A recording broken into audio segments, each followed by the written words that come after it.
السلام علیکم ورحمۃ اللہ وبرکاتہ۔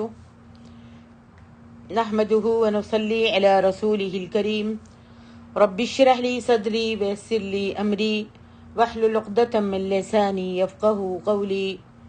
رب زدنا علما رب زدنا علما، یا رب فقہنا فی الدین، یا رب فقہنا فی الکتاب والسنہ۔ اللہم علمنا علمک وکتابک وسنت نبیک محمد صلی اللہ علیہ وسلم۔ اللہم اجعل آخر کلامنا من الدنیا لا الہ الا اللہ محمد الرسول اللہ صلی اللہ علیہ وسلم۔ تفسیر سورۃ الاعراف، آیت نمبر 19 سے 25 تک۔ اعوذ باللہ من الشیطان الرجیم۔ وَيَا آدَمُ اسْكُنْ أَنْتَ وَزَوْجُكَ الْجَنَّةَ فَكُلَا مِنْ حَيْثُ شِئْتُمَا وَلَا تَقْرَبَا هَذِهِ الشَّجَرَةَ فَتَكُونَا مِنَ الظَّالِمِينَ فَوَسْوَسَ لَهُمَا الشَّيْطَانُ لِيُبْدِيَ لَهُمَا ما وري عنهما من سوآتهما وقال ما نهاكما ربكما عن هذه الشجرة إلا أن تكونا ملكين أو تكونا من الخالدين وقاسمهما إني لكما لمن الناصحين فدلاهما بغرور فلما ذاقا الشجرة بدت لهما سوآتهما وطفقا يخصفان عليهما من ورق الجنة وناداهما ربهما ألم أنهكما عن تلكما الشجرة وأقل لكما إن الشيطان لكما عدو مبين قالا ربنا ظلمنا أنفسنا وَإِن لَّمْ تَغْفِرْ لَنَا وَتَرْحَمْنَا لَنَكُونَنَّ مِنَ الْخَاسِرِينَ قَالَ اهْبِطُوا بَعْضُكُمْ لِبَعْضٍ عَدُوٌّ وَلَكُمْ فِي الْأَرْضِ مُسْتَقَرٌّ وَمَتَاعٌ إِلَىٰ حِينٍ قَالَ فِيهَا تَحْيَوْنَ وَفِيهَا تَمُوتُونَ وَمِنْهَا تُخْرَجُونَ۔ اللہ تبارک و تعالی نے ان آیات میں ذکر فرمایا ہے کہ اس نے آدم علیہ السلام اور ان کی بیوی حوا کے لیے یہ جائز قرار دے دیا کہ وہ ایک درخت کے پھل کے سوا جنت کے دیگر تمام پھلوں کو کھا سکتے ہیں۔ اس سلسلے میں سورۃ البقرہ میں کی آیتوں میں بھی اس کی تفسیر گزر چکی ہے، مگر شیطان اس کی وجہ سے حضرت آدم اور حوا سے حسد کرنے لگا۔ جب اللہ تعالیٰ نے حضرت آدم علیہ السلام کو جنت میں پناہ دی اور کہا کہ یہ پوری جنت تمہاری ہے، جہاں چاہو گھومو پھرو، جو مرضی کھاؤ پیو، لیکن یہ ایک درخت ہے، اس کو ہاتھ مت لگانا، باقی سب درخت سے تم پھل وغیرہ کھا سکتے ہو۔ شیطان اس کی وجہ سے حضرت آدم اور حوا سے حسد کرنے لگا اور اس نے مکر و فریب اور وسوسے کے ذریعے سے یہ کوشش شروع کر دی کہ وہ انہیں جنت کی ان عظیم الشان نعمتوں اور لباس فاخرہ سے محروم کر دے جو اللہ تعالیٰ نے ان کو عطا کی تھیں۔ شیطان نے چاہا کہ ان ساری نعمتوں سے ان آدم اور حوا کو محروم کر دے، اس لیے اس نے ازراہ جھوٹ باندھ کر اور جھوٹی بات کہہ کے کہا کہ قال ما نہاکما ربکما عن هذه الشجرة الا ان تکونا ملکین، تم دونوں کو تمہارے پروردگار نے اس درخت سے صرف اس لیے منع کیا ہے کہ تم کہیں اس درخت کے پھل کو کھا لو تو تم فرشتے نہ بن جاؤ، اس واسطے منع کیا ہے کہ تم فرشتے نہ بن جاؤ، یعنی تمہیں اس لیے منع کیا ہے تاکہ تم اس پھل کو کھا کر فرشتے نہ بن جاؤ یا ہمیشہ جیتے نہ رہو، اور اگر تم اس درخت کے پھل کو کھا لو تو تمہیں یہ دونوں باتیں حاصل ہو جائیں گی، ایک تو تم ہمیشہ کے لیے یہاں رہ جاؤ گے اور دوسرے فرشتے بھی بن جاؤ گے۔ جس طریقے سے اللہ رب العالمین سورۃ طٰہٰ میں بھی فرماتے ہیں قال یا آدم هل ادلک علی شجرۃ الخلد وملک لا یبلی، کہا کہ آدم بھلا میں تم کو ایسا درخت بتاؤں جو ہمیشہ کی زندگی کا ثمرہ دے اور ایسی بادشاہت کہ وہ تم سے کبھی بھی زائل نہ ہوں۔ ابلیس کو اللہ تبارک و تعالیٰ نے جنت سے نکال دیا اور آدم کے بعد ان کی بیوی کو پیدا کر کے ان دونوں سے فرمایا کہ یہ جنت تمہارا مسکن ہے، یہاں سے جو چاہو اور جتنا چاہو کھاؤ پیو، البتہ اس ایک درخت کے قریب مت پھٹکنا، مت جانا۔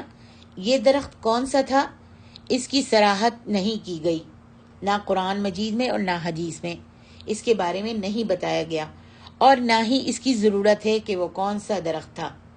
اس حکم سے مقصود صرف آدم اور حوا کی آزمائش تھی کہ وہ کہاں تک اللہ کا یہ حکم بجا لاتے ہیں، یہ اللہ کا حکم پورا کرتے ہیں۔ اور شیطان جو تھا اپنی چھاتی پر ہاتھ مار کر کہتا ہے کہ میں آدم اور اس کی اولاد کو گمراہ کر کے چھوڑوں گا، کیا یہ اس کی چالوں میں آتے ہیں یا نہیں، دیکھوں گا کہ یہ میری چالوں میں آتے ہیں یا نہیں۔ فرمایا فوسوس لہما الشیطان لیبدی لہما۔ ان دو آیات میں شیطان کے انسان کو گمراہ کرنے کے طریقے پر روشنی ڈالی گئی ہے۔ اس طریقے کا آغاز شیطان کا انسان کے دل میں وسوسہ پیدا کرنے سے ہوتا ہے، اور وسوسے سے مراد ہر وہ خیال ہے جس پر عمل کرنا کسی اللہ کے حکم کی نافرمانی پر منتج ہوتا ہو۔ یعنی انسان کو گمراہ کرنے کے لیے شیطان کا پہلا حملہ اس کے خیالات پر ہوتا ہے، جیسا کہ نبی علیہ السلام نے فرمایا کہ شیطان انسان کی رگوں میں یوں دوڑتا ہے جیسے انسان کا رگوں میں خون دوڑتا ہے۔ یہ بخاری مسلم میں ہے۔ فرمایا وقال ما نہاکما ربکما عن هذه الشجرہ۔ شیطان انسان کو کبھی کوئی برا راستہ دکھا کر گمراہ نہیں کرتا اور نہ ہی کر سکتا ہے، بلکہ ہمیشہ انسان کو سبز باغ دکھا کر گمراہ کرتا ہے۔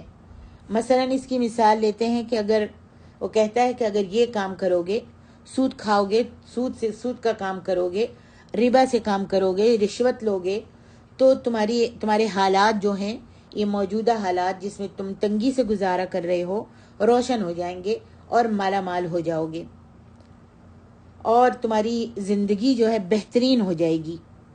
اور یہ بھی کہتا ہے کہ فلاں کام کرنے سے تمہارے کاروبار میں خاصی ترقی ہو سکتی ہے، چاہے وہ حرام کا ہی کاروبار ہو۔ چنانچہ حضرت آدم اور حوا کو بھی اس نے ایسے ہی سبز باغ دکھائے کہ اگر تم اس درخت کو کھا لو گے تو پھر تم فرشتوں کی طرح یا فرشتے بن جاؤ گے۔ اگر اس درخت کو، جس کو اللہ نے منع کیا ہے، اگر اس کا پھل کھا لو گے تو تم فرشتوں کی طرح بن جاؤ گے یا پھر فرشتے بن جاؤ گے، فرشتوں کی طرح بن جاؤ گے یا فرشتے بن جاؤ گے، تو پھر تمہارا اس جنت سے نکلنے کا سوال ہی پیدا نہیں ہوگا اور تم ہمیشہ ہمیشہ اس جنت میں رہو گے۔ اور پھر کیا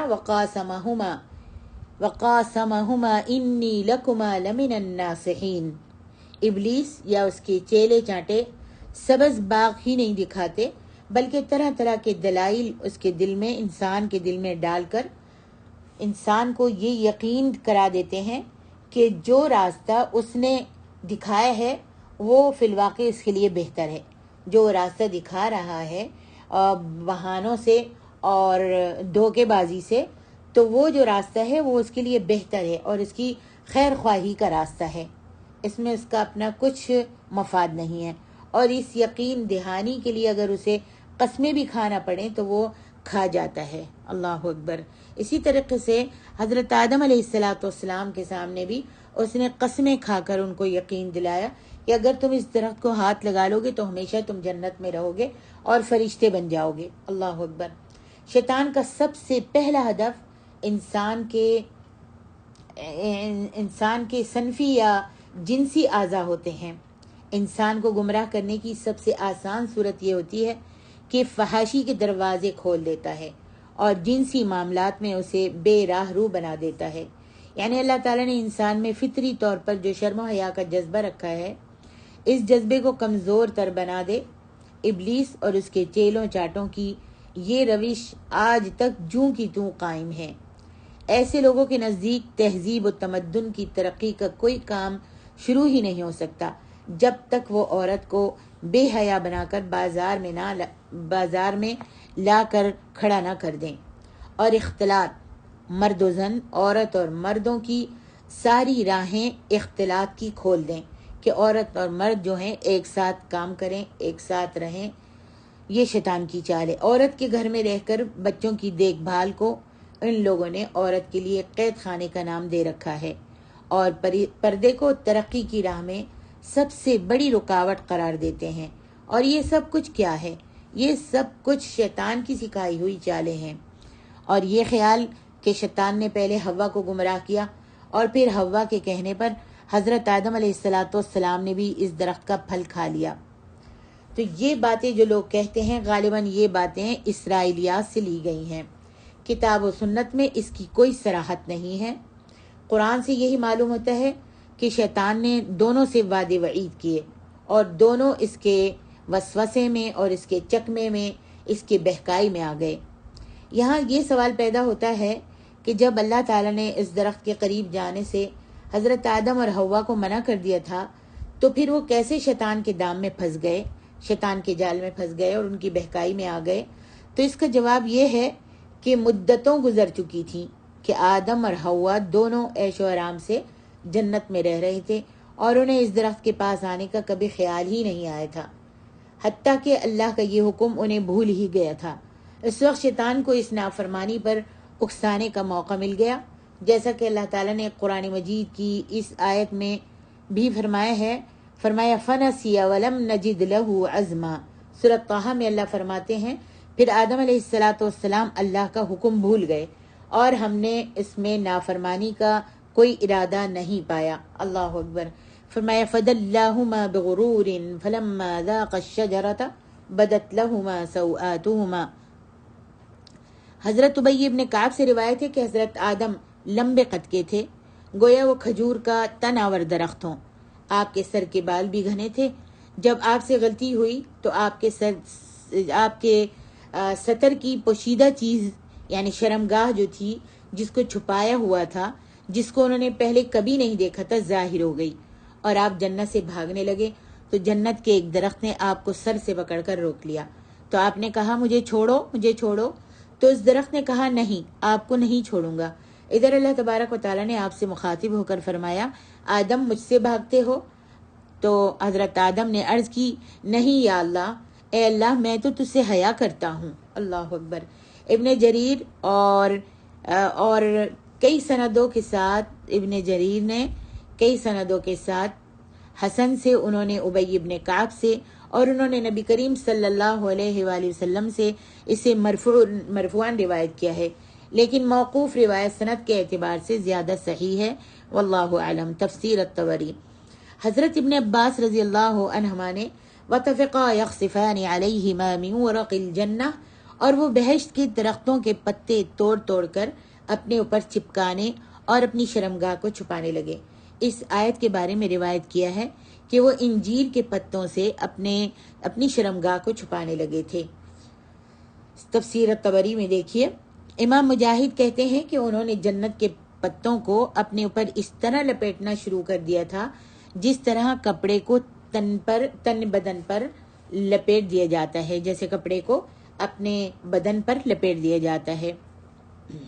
وہب بن منبہ نے کہا ينزع عنہما لباسہما، سورۃ الاعراف۔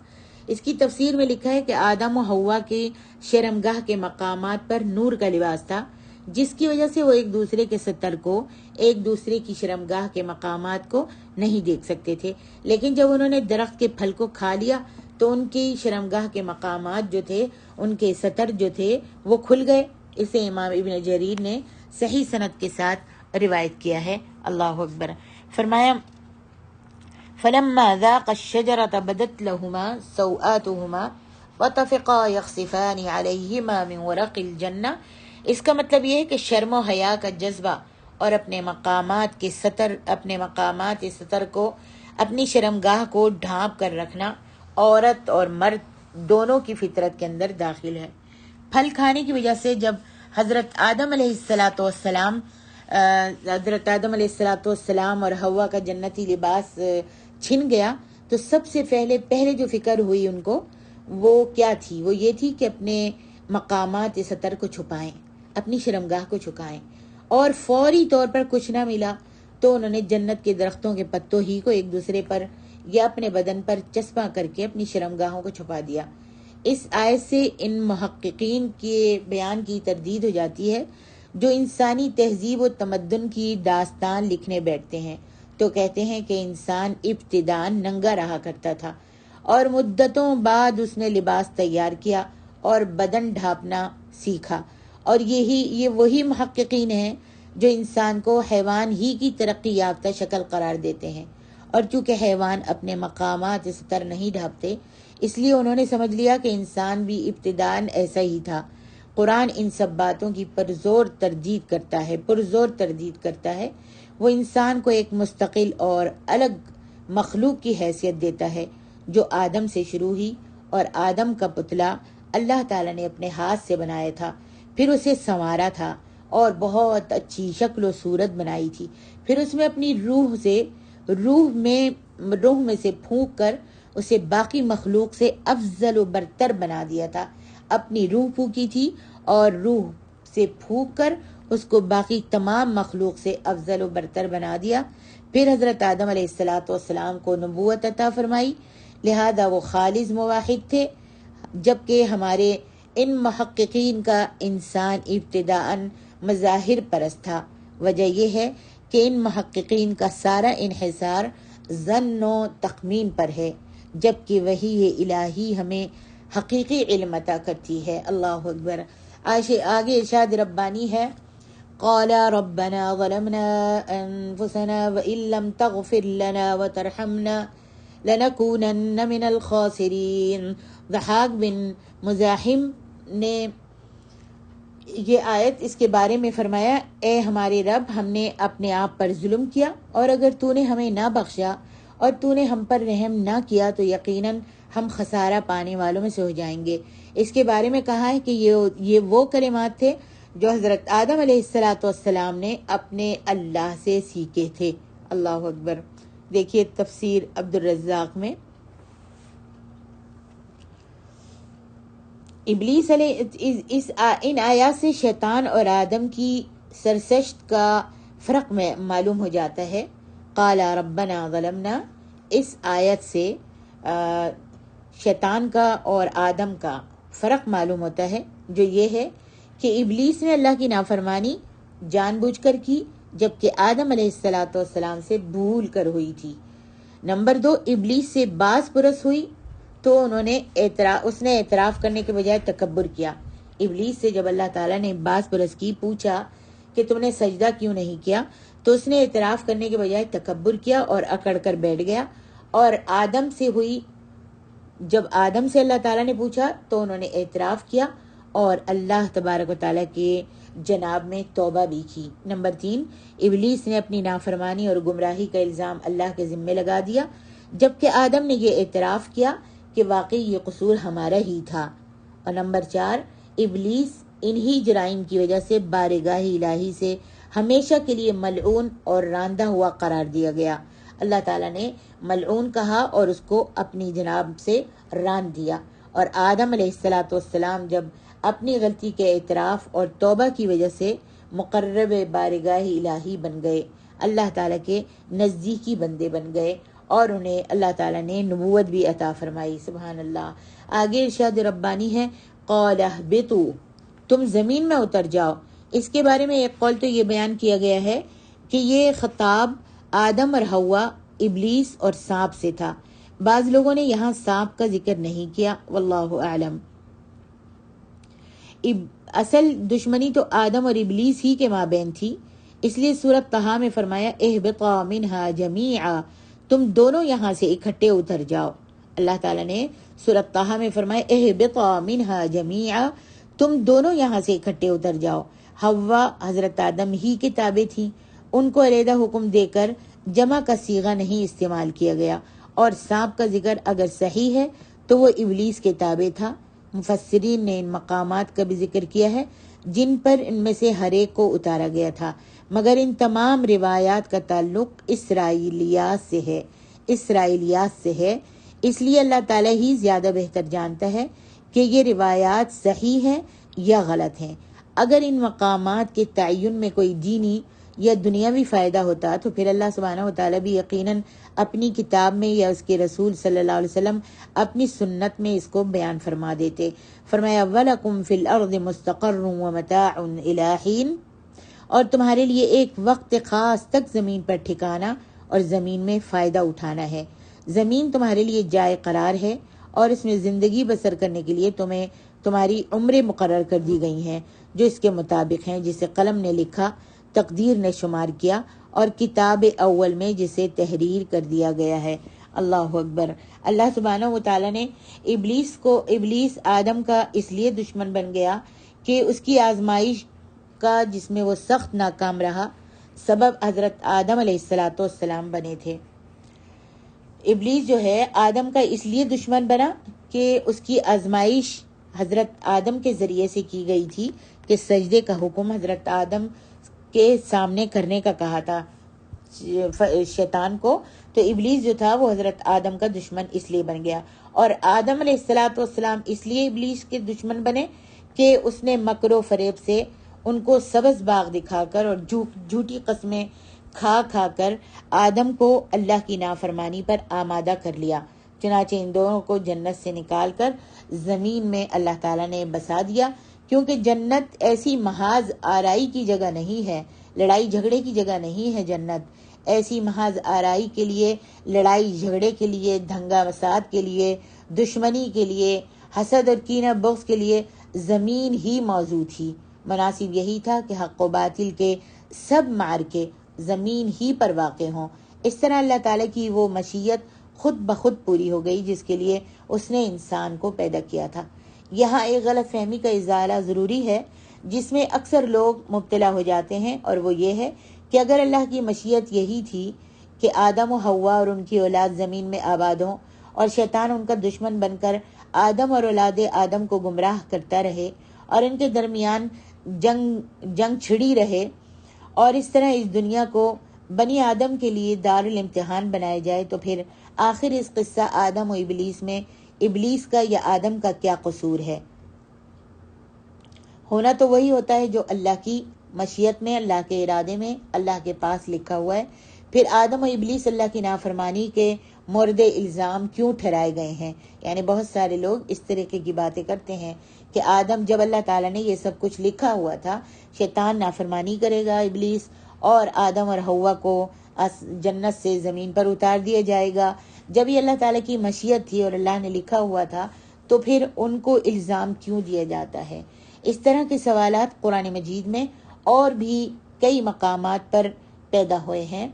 جیسے اسی صورت میں ایک مقام پر اللہ نے فرمایا ہے کہ ہم نے جنوں اور انسانوں کی اکثریت کو جہنم کے لیے پیدا کیا ہے۔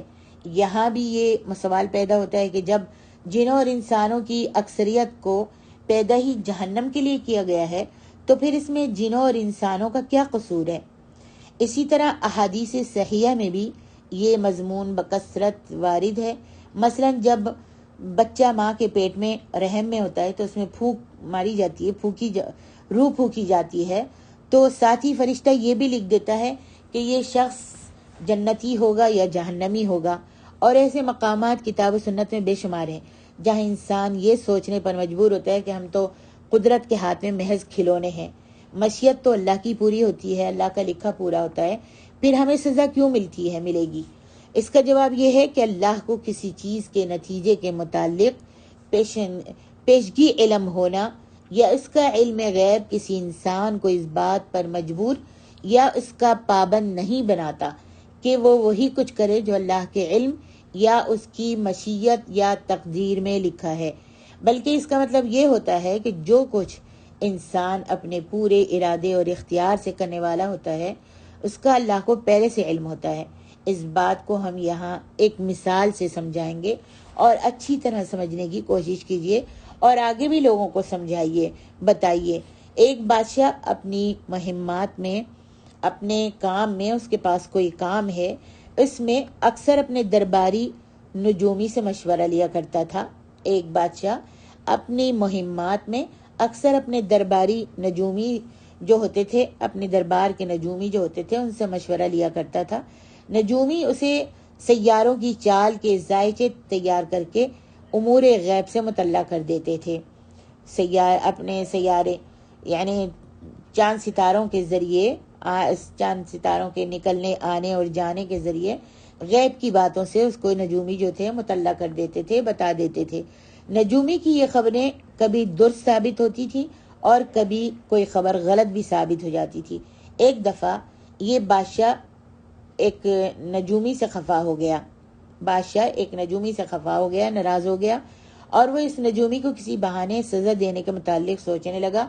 اسے جب ایک دم یہ خیال آیا اور اس کو ایک دم کوئی خیال آیا اور اس نے ایک ایسا کمرہ بنانے کا حکم دیا اپنے نوکر چاکروں کو جس کے چاروں طرف دروازے ہوں. جب ایسا کمرہ تیار ہو گیا تو اس نے اس نجومی کو بلا کر کہا، میں اس کمرے میں داخل ہونے والا ہوں، تم حساب لگا کر بتاؤ کہ میں اس کمرے کے کون سی سمت والے دروازے سے باہر نکلوں گا. چاروں طرف اس نے اس کمرے کے دروازے لگا دیے تھے، اور جب کمرے میں داخل ہونے لگا تو نجومی کو بلا کر کہا کہ میں اس کمرے میں داخل ہو رہا ہوں، تم حساب لگا کر مجھ کو بتاؤ کہ میں اس کمرے کے کون سی سمت والے دروازے سے باہر نکلوں گا. نجومی کو بھی بادشاہ کی ناراضگی کا علم تھا. وہ سمجھتا تھا کہ یہ سوال دراصل اس کی زندگی اور موت کا سوال ہے. چنانچہ اس نے کہا کہ سوال کا جواب تو میں دے دوں گا، لیکن میری شرط یہ ہے کہ میں اس سوال کا جواب لکھ کر آپ کے کسی بھروسے والے وزیر کے پاس سر بمہر کر کے امانت رکھ دیتا ہوں.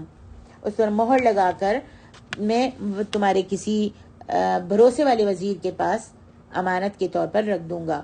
آپ یہ جواب اس وقت دیکھیں گے جب آپ کمرے سے باہر نکل آئیں گے. بادشاہ نے اس شرط کو منظور کر لیا. نجومی نے سوال کا جواب لکھ کر سر بمہر کر کے وزیر کے حوالے کر دیا.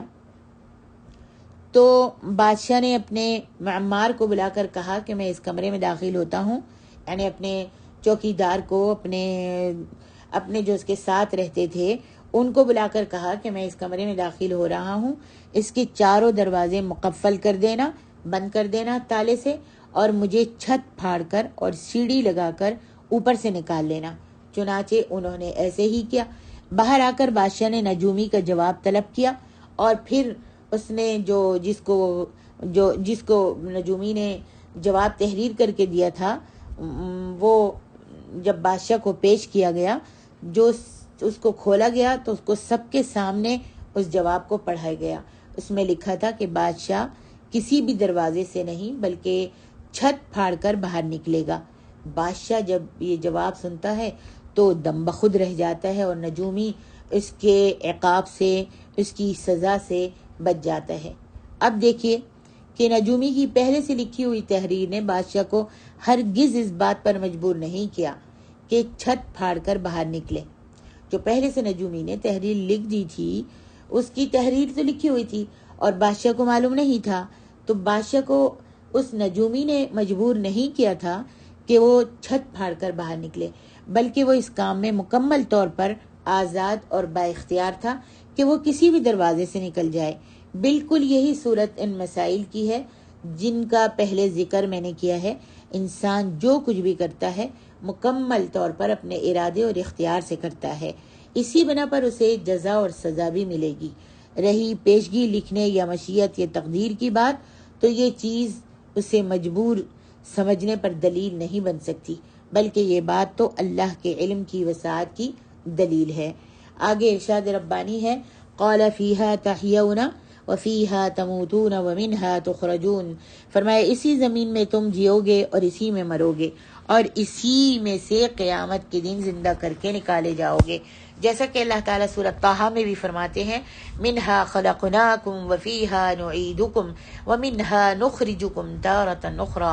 اسی زمین سے ہم نے تم کو پیدا کیا ہے اور اسی میں تمہیں لوٹائیں گے اور اسی سے تم کو دوسری دفعہ نکالیں گے. اللہ سبحانہ و تعالیٰ نے یہاں یہ بیان فرمایا ہے کہ اس نے دنیاوی زندگی کی مدت کے لیے زمین کو انسان کا گھر بنا دیا ہے، کہ اسی میں ان کا جینا مرنا ہے، اسی میں ان کی قبریں ہیں، اور اسی سے ان کو قیامت کے دن کے لیے دوبارہ اٹھایا جائے گا، جبکہ اللہ سبحانہ و تعالیٰ پہلے اور پچھلے تمام انسانوں کو جمع کرے گا، پھر ہر ایک کو اس کے عمل کا بدلہ دیا جائے گا۔